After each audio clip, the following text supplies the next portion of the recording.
जय श्री हरि नारायण। ब्रह्मांड शक्ति चैनल में आप सबका स्वागत है। नवरात्र के तीसरे दिन माँ चंद्रघंटा की पूजा की जाती है। चंद्रघंटा देवी पार्वती का विवाहित रूप है। भगवान शिव से विवाह के बाद महागौरी ने अपने माथे पर चंद्र से सजाना शुरू किया था, जिसके कारण देवी पार्वती को देवी चंद्रघंटा के नाम से जाना जाने लगा।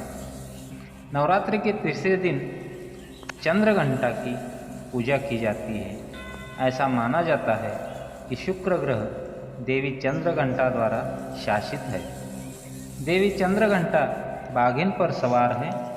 वह अपने माथे पर अर्धगोलाकार चंद्रमा पहनती है। उनके माथे पर अर्धचंद्र घंटी की तरह दिखता है और इसी वजह से उन्हें चंद्रघंटा भी कहा जाता है। माँ को 10 हाथों से चित्रित किया गया है। देवी चंद्रघंटा अपने 4 बाएं हाथों में त्रिशूल, गदा, तलवार और कमंडल रखती है और 5वें बाएं हाथ को वरद मुद्रा में रखती है। वह अपने 4 दाहिने हाथों में कमल का फूल, तीर, धनुष और जपमाला धारण करती हैं और 5वें दाहिने हाथ वह अभय मुद्रा रखती है।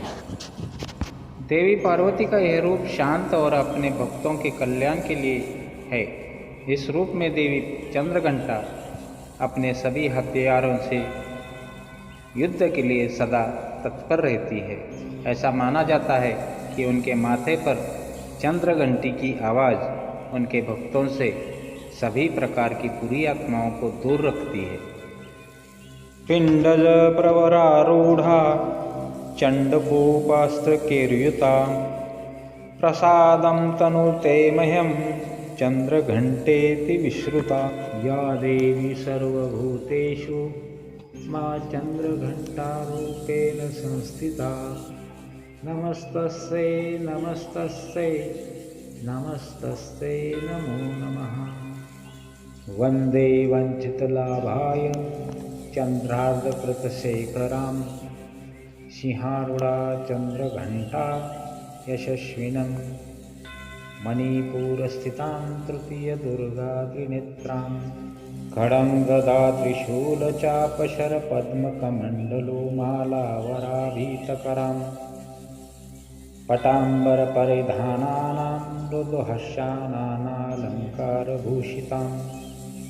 मञ्जिरहारकेयूरकिङ्किणी रत्नकुण्डलमण्डितां। प्रफुल्लवन्दना विभाधारा कान्तकपोलं तुगङ्कुचां। कमनीयां लावण्यां क्षीणकटिनितम्बिनीम्। आपदुद्धारिणी त्वहिम् आद्याशक्ति शुभापरम्। आनिमादिसिद्धिदात्री चंद्रघंटे प्रणम्यहम्। चंद्रमुखी इष्टदात्री इष्टं मंत्रस्वरूपिणीं। धनदात्री आनंददात्री चंद्रघंटे प्रणम्यहम्। नानारूपधारिणी इच्छामयी ऐश्वर्यदायिनीं। सौभाग्यारोग्यदायिनीं चंद्रघंटे प्रणम्यहम्। अथ चंद्रघंटा कवचं रहस्यं शृणु वक्ष्यामि शैवेशी कमलनने। श्रीचंद्रघंटास्य कवचं सर्वसिद्धिदायकं। विना न्यासं विना वियोगं विना शापोद्धा विना होमं। स्नानं शौचादि नास्ति श्रद्धामात्रेण सिद्धिदाम्। कुशिष्यां कुटिलाय वंचकाय निंदकाय च न दातव्यं न दातव्यं न दातव्यं कदाचितम्।